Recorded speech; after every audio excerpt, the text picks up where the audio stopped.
Hello everyone. Thanks for the hair comments.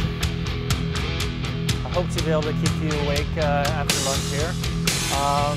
As I said, my name is Mike Walsh. I'm the Digital Director of Marketing at Rosetta Stone. And as was also said, we have our B2C side and our B2B side.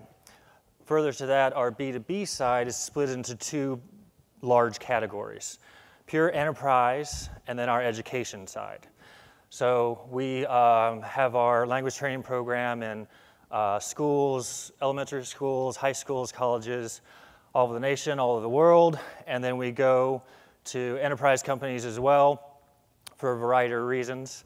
That is also kind of split into two categories as well. So for enterprise, we generally talk about selling directly to HR, and in that case, it's normally like, yeah, this is nice to have. We'll get Rosetta Stone cheap for our employees if they're interested. And then we talk about the line of business owners as well on the enterprise companies. These are people with more, not important, but more crucial decisions to make about why they need people to learn a new language. Like we just sold into a nationwide burger joint that's really on the up, and they needed their people to speak English. You might be surprised to know that English is by far and away our biggest language. So for customer service reasons, things like that. Also safety is another big one. If people don't speak the same language on a manufacturing site or a building site or something like that, it's dangerous. So those types of decisions are also real important.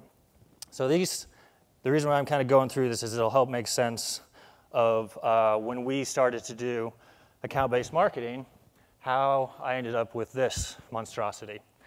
So I also noticed as well that I've stolen all these slides. I haven't done any real work. So you all recognize this, this graph chart they're in your folders, I believe. And I just took this to try and start to think about how we're going to do this and get down to the details here. The green category, I think I kind of got lucky in this regard. We've only been doing this since August. And at that time, at the end of August, we had a new product launch on the enterprise side. So the green parts here were split into upsell, land grab, and defend the base. And the upsell was our real big focus. So these were companies that were right for the new product launch. So some of the companies, it wasn't right for them. It wouldn't be really useful to them, so we put them in a different category. The other reason, one big reason why I say I got lucky is I think if we hadn't had a product launch to go through, we probably wouldn't have been able to get a list worth much of anything. Because I started last February, and prior to that, the marketing leadership on the B2B side had left, and they were really without any leadership for almost a year. So our relationship to sales was not good. And I think they had pretty much lost all trust in what we were doing. So to come to them and say, hey, we got this great new ABM thing, it's gonna be awesome, you guys will love it, they'd be like, right, get out of here. And so we were able to come up with this list of companies that they had that were right for the product. So we're right, okay, we can at least get started. And my hope was like, let's get started, with limited kind of sales input at this stage, show that it works, and then we'll go to it with some figures and be able to say, hey, let's get involved, and we'll try to help this relationship along. So so it started with the green section, then moved on into pipeline velocity, and that is, again, moving each one of these categories, as you see, has different targets, different goals, different strategies within that, and then we had to use different content. As I say, the marketing department was a bit in disrepair, so content was another big issue for us. And but prior to even looking at this product, I had gone through this exercise to a great extent to ask ourselves, do we have the content to even do this? Are we going to buy this product and then have nothing specific to say for like another year? So we just work on the content first. So we looked at each one, but they're very different. So you got a product launch, you got companies that already know you, have the product that you're trying to upsell. We have accounts that had current opportunities within them. We had targeted accounts, but that weren't really involved. And then we had our pipeline velocity goals as well. So looking to take people from leads to qualified accounts, MQLs to opportunities, and opportunities finally to customers. Then on the far right side, and in all honesty, we're just really kicking this off, the customer side. So we have a big, we're moving on to a subscription-based model. And so we have a big campaign, big initiative to work on our renewals, work on our upsells, and be able to target people with messaging in that way as well. So I'll probably have to come back to this a little bit, but this is where this was extremely useful exercise for me to go through. And in all honesty, it really didn't change much as we got into it. It's like, oh, we can't do that, et cetera. Just really looked at, we want to be able to we're obviously messaging very differently to people who have the product, and we're looking to upsell than we are people who are at the top of the funnel, the old style funnel, excuse me, and we're talking to them about maybe you need a language learning solution, maybe you don't, and higher level kind of conceptual things like that. And so communicating this, or finding out whether we had the assets and the ability to communicate the right message and also the right format as well. So we don't want to be showing a white paper about do you or do you not need a language learning solution to someone who's already a customer or is very far in the sales funnel and almost ready to buy. We want to be putting in front of them case studies, demo offers, that type of thing. Another big side of this was, we wanted to bring on the product and then, obviously be able to show that it works. So we had different KPIs for each one of these categories as well. For KPIs for the business, are we making money? Are we bringing in more opportunities, more sales? And then KPIs for Terminus to be able to say, was it ABM that was what was moving the needle here? Was this the thing that was helping out to move this along our path? So key initiatives were, as I mentioned, sales involvement and communication. I talked about where we started, and I do, as I said, think that the product launch was very fortunate in a lot of respects. We definitely, as you saw from the strategies, used different combinations of approaches and then piled on our ABM ads in a lot of different ways. And Terminus was a real big part of this, of course. So, as I mentioned before, the buy-in from sales was a little bit different. So we kind of just took for granted their buy-in, that these were the upgrade companies that they wanted to upsell the new product to. So that was kind of easy. So we did that, and I went to them after that had been running for a while, and we were starting to see some results there, and tried to explain to them the flipping the funnel thing. And again, I've stolen this. We all recognize this as well. But I thought it was good. I kind of put in our different, top of the funnel, middle of the funnel, bottom of the funnel terminology that, again, I stole from Marketo, and told them, this is how we normally do it. This is how we're going to change in doing it. But when I showed up there, we were bringing in hardly any leads for these guys. I mean, hardly any. And the leads, of course, that we did bring in, they weren't very happy with. So I told them, even before this, okay, here's what I'm going to do. This is not my first rodeo. I'm going to come in here. I'm going to bring you guys a ton of leads, okay? You're going to be like, yeah, leads, man. The drought is over. This is awesome. I will be a god for about 4 or 5 months. Then you're going to go, I'll ask you guys, what will they say? These leads are crap. We don't want any more of these leads. We'll have a couple of these were good. We'll have more of those. So I'd already heard from part of this that they wanted to be able to target by accounts, and one of the big issues was we think we know most of the accounts that we want to get into, but we can't spread out, find more people within that company.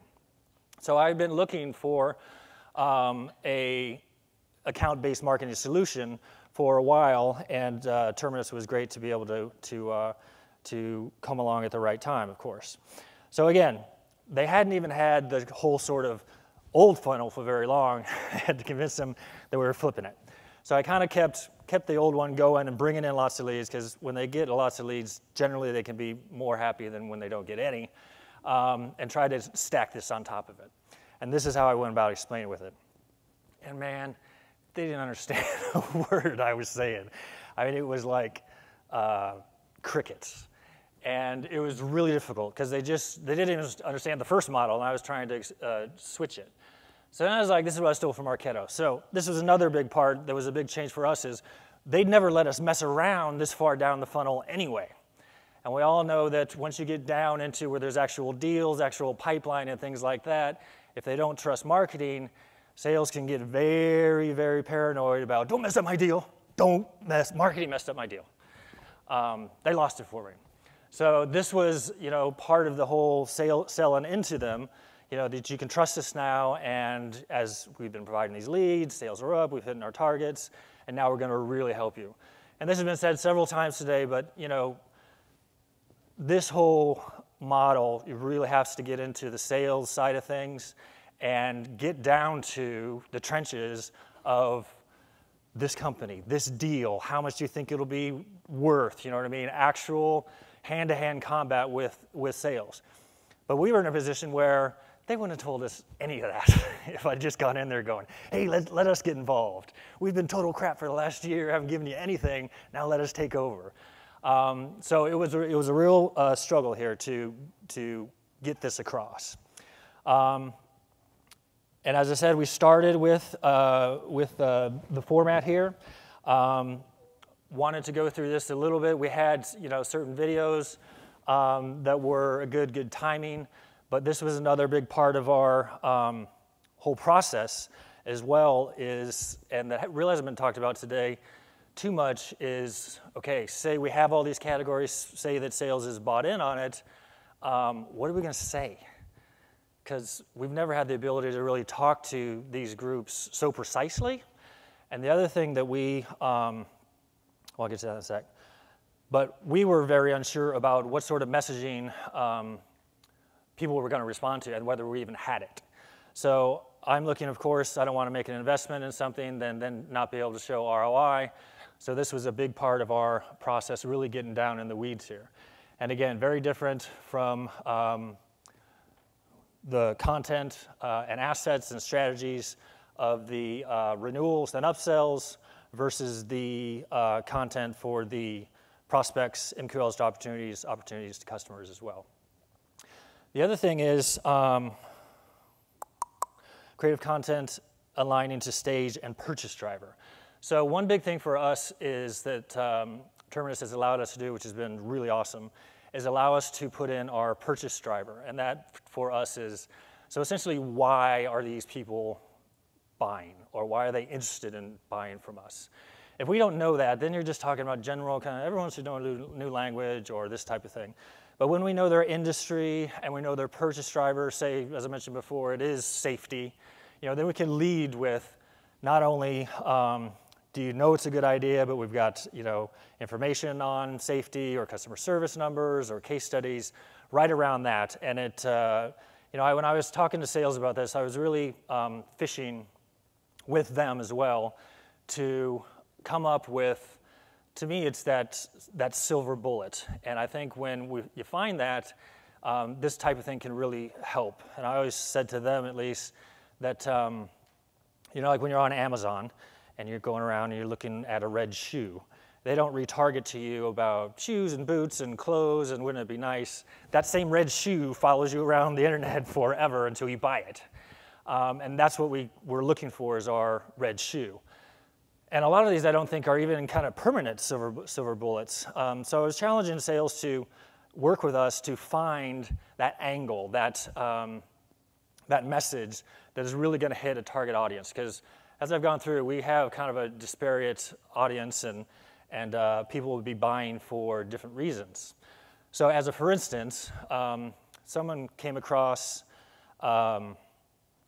this list of teachers, language teachers. That's another big problem, is language teachers there's far too few of them. And so a lot of schools don't even have any, or they lose theirs, or they don't speak the right languages, can't teach the right languages, that type of thing. And we came across a list for a certain state that used to have these language teachers, and a new list that showed the ones who didn't. And I'm like, that's a silver bullet. If we can go to the school districts and advertise specifically, lost your language teacher, or no language solution, or all this type of thing, because that's another thing we face is that threat to teachers of they just want to replace me. So we want to be seen as contributing to the whole effort as well. So things like that is the type of things we're looking for. And luckily on the education side, there are some things like funding that people may be aware of or may not be aware of for languages and that type of thing. And so, certain safety requirements in certain industries for the line of business people. So where we've seen great success is, in a lot of regards, is finding that certain angle that really hits people home. And this is what, from day one, we were spending a lot of money on just display advertising, because I said there was kind of no leadership and they were just kind of spin the budget. And again, to be the ability, seems really obvious because everyone in this room, but remind ourselves how awesome this is to only be able to show ads to these particular people. So you don't have to waste all the money showing them to everyone else. But that takes it to the extreme here is when you get that right message to the right people at the right time, then this is just huge. And so aligning all these, the content, the images, the message, the purchase driver was a big part of our message and a big part of the process and framework of developing what we eventually launched. So this, as I said, as well, is just an Excel spreadsheet, but if you could scroll down on here, you scroll down for pages and pages. And this was a big part of it as well, that I was glad that our team could get this done, and we use it in a variety of different ways now. And it's just marking out all your content, what you have, what's still in date, what's out of date, the title, the format, the purchase drivers and use case, a link to it so you can see it, and then categorizing it by bottom of the funnel, top of the funnel, middle of the funnel, and purchase drivers. So, in fact, we just are purchasing another product where we just need to do this whole process again, and we've already got it, and so again, that saves us loads and loads of time. And then also, great thing was that it allowed us to show where we were weak. Show that bottom of the funnel information we were really short on. So that is where we need to really focus. Or was it education? Is it enterprise? And at what stage? What purchase driver? All these sorts of things. So that was great to tell us what we're going to need for the future and what we can do now and what we should probably just wait to do a little bit later. So how'd it go after all that? 70% increase in opportunity creations for ABM accounts versus non-ABM accounts, which was great for us. It allowed us to confidently go to sales and start to work with them much more closely. And our sales cycle on the enterprise and education side is actually quite long. So this is why it's kind of at opportunity stage so far, but we are seeing a lot of ROI coming in because we've been doing it long enough now, and that's looking really positive as well. So that is now our relationship with sales is for next year. We actually have copies of their strategic accounts, which they've never even done before. And so we developed that together. We've set it out into different industries, different geographies. I'm trying to get, all the time trying to ask the sales folk if they have that silver bullet, that message that we can use on their behalf. We are using a variety of different account-based marketing approaches from, as I think was mentioned before, PPO campaigns from like Madison Logic and things like that by that specific account only. Email nurturing programs where we can, obviously Terminus, and just expanding the data. Some of the things that I heard today about the product coming up are great. I was looking for those exact same solutions elsewhere, so that was awesome. And we are, the 26% increase in web visits for ABM accounts, that was all something we had to do very painfully and very manually. So to have that within the product is going to be awesome as well. And so, you know, it is an ongoing process. I think in 5 months we've come a long ways, and we're running pretty good now, I would say. But at the same time, it's definitely far from figured out and running out on its own. We're continuing to test, and I would say this from top to bottom, from the ads, the click-through rates, and all our standard messaging or standard metrics and all that good stuff, to ways to better attribute our marketing's impact at various stages of the funnel, whether that's lead to opportunity, opportunity to sale. And so we're continuing to get better metrics around that, and then and testing at each step along the way, which is just going to improve us throughout.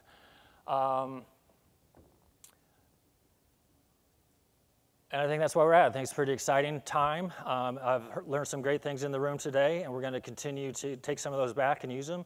And I think it's going to be an exciting journey to carry on with. I hope that was helpful. Cool. Awesome. Thank you.